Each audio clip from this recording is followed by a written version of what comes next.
आज स्कूल जीवी नाइला तो छापिला लोक के पाठ पढुला भाइका परे मध्य मु पाठ पढिबी नाइला मा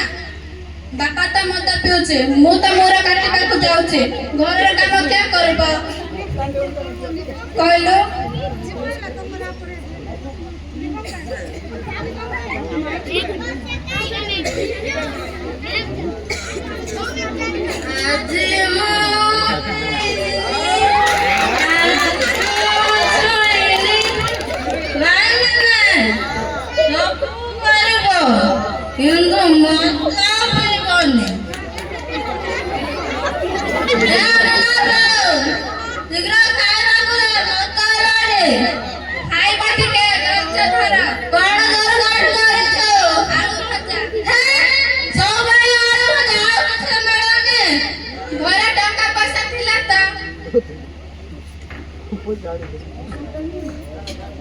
बापा बापा मु आज स्कूल जीवी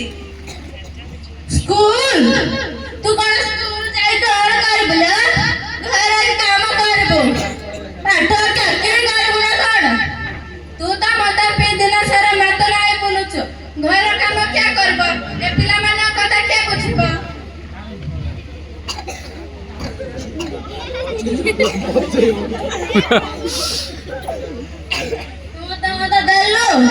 ना तो बापा देला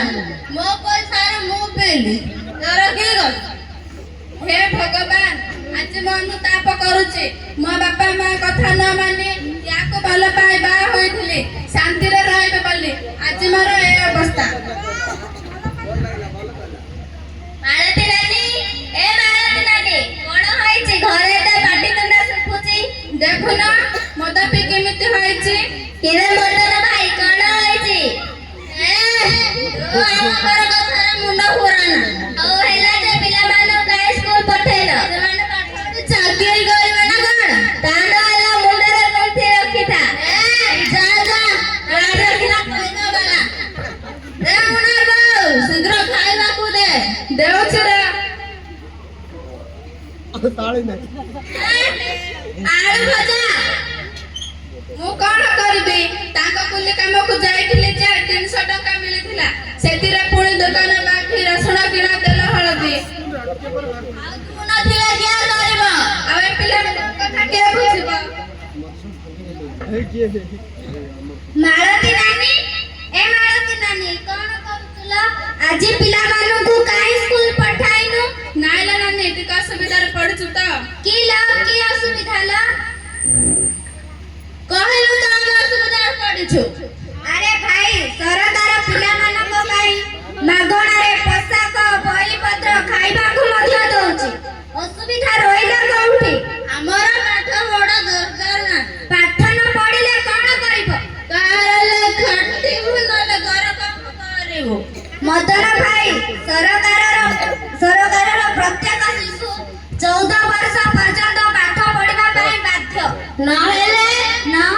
ଶିଶୁ ଶ୍ରମିକ ଆଇନ ଅନୁସାରେ ଜେଲ୍ ଦଣ୍ଡ ହେବ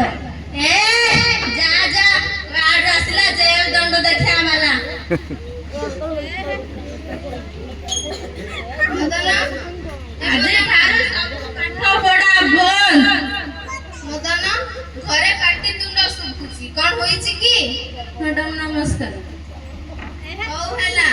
କଣ ଆଜି ପିଲାମାନଙ୍କୁ ସ୍କୁଲକୁ ପଠାଇନ ନାଇଁ ମ୍ୟାଡାମ ସେମାନେ ପାଠ ପଢିବେ ନାହିଁ ତମ ପିଲାମାନେ ଶ୍ରେଣୀରେ ଭଲ ପାଠ ପଢୁଛନ୍ତି କାହିଁକି ଘରେ ରଖିଛୁ ସେମାନେ ପାଠ ପଢି କଣ କରିବେ ମ୍ୟାଡାମ ସେମାନେ ପାଠ ପଢି ନିଜର ଭବିଷ୍ୟତ ଗଢିବେ ଚାକିରି କରିବେ ଆଉ ଦେଶର ସୁନାମ ମଧ୍ୟ ହୋଇପାରିବ ଆମ ଏ ଗରିବ ପିଲାମାନେ ବଡ ଅଭାବରେ ବଞ୍ଚୁଛନ୍ତି ମ୍ୟାଡାମ ଏମାନେ ପାଠ ପଢି କଣ କରିବେ ମ୍ୟାଡାମ ଦ୍ରୌପଦୀ ମୁର୍ମୁଙ୍କର କଣ ଅଭାବ ନଥିଲା ସେ କଣ ଗରିବ ଝିଅ ନଥିଲେ ସେ କଣ ଅଭାବ ଝିଅ ନଥିଲେ ସେ ପାଠ ପଢି ଆଜି ଦେଶର ରାଷ୍ଟ୍ରପତି ହୋଇପାରିଲେ ହେଲା ଯେ ମ୍ୟାଡାମ ତମ ପିଲାମାନେ ମଧ୍ୟ ପାଠ ପଢି ନିଜର ଭବିଷ୍ୟତ ଗଢିବେ ଆରେ ମ୍ୟାଡାମ ଆମ ଘର କାମ କରିବାକୁ ତ କେହି ବି ନାହାନ୍ତି ଆରେ ଭାଇ ତମ ପିଲାମାନଙ୍କ ପାଇଁ କଣ ଏତିକି ଟିକେ କାମ କରିପାରିବନି ମ୍ୟାଡାମ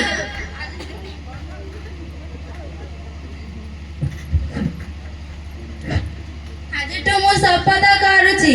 ମଦ ଆଉ ପିଇବି ନାହିଁ। ମୁଁ ନିଜ କାମ କରି ମୋ ପିଲାମାନଙ୍କୁ ପାଠ ପଢ଼ାଇବି ଓ ଏ କାମ ସବୁ ବାପା ମଧ୍ୟ କରନ୍ତୁ।